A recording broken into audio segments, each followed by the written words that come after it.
Start. अध्यक्ष महोदय, मैं प्रारंभ में ही निवेदन कर दूं कि जहां तक किसी भी नियोजन का सवाल है, मैं अनुभव करता हूं कि उसके बिना किसी भी मुल्क की उन्नति नहीं हो सकती। विराम। इसलिए मैं सबसे पहले नियोजन में अपनी पूर्ण आस्था प्रकट करना चाहता हूं। विराम। मैं यह निवेदन इसलिए करना चाहता हूं कि आगे चलकर मैं इस योजना का जिस शकल में कि यह बनाई गई है विरोध करना चाहूंगा। मेरे ऐसा कहने का यह अर्थ कतई नहीं है कि मैं किसी भी तरह की योजना पसंद नहीं करता हूं। विराम।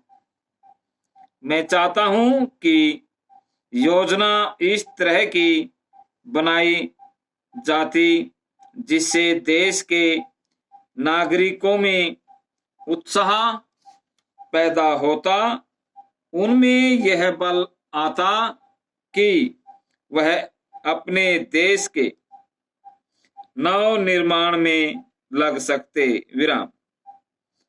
द्वितीय पंचवर्षीय योजना समाप्त होने को है, लेकिन वह बल वह उत्साह हमें मुल्क के नागरिकों में नहीं मिलता। विराम।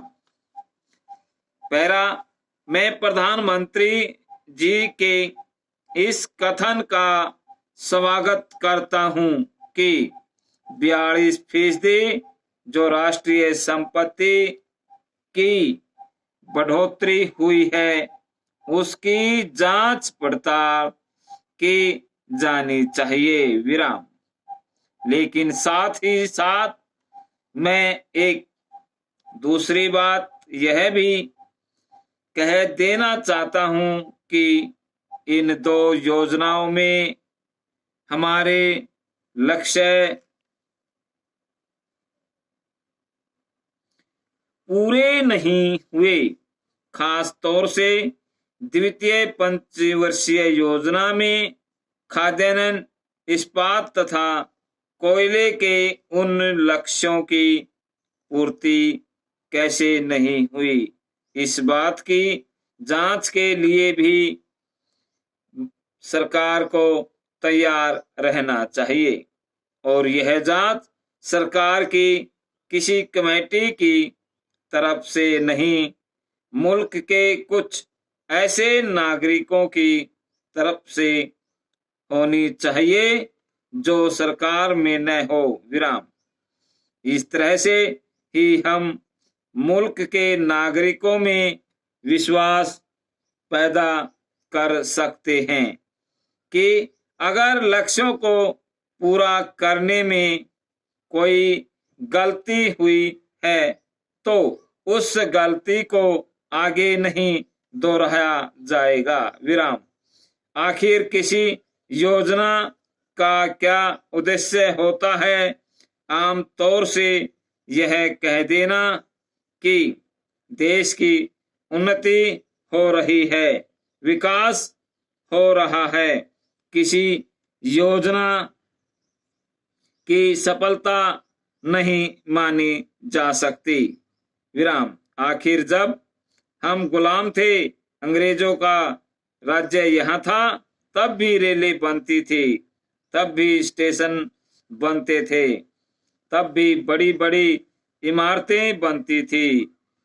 वह सब कुछ होता था और बिना किसी योजना के होता था।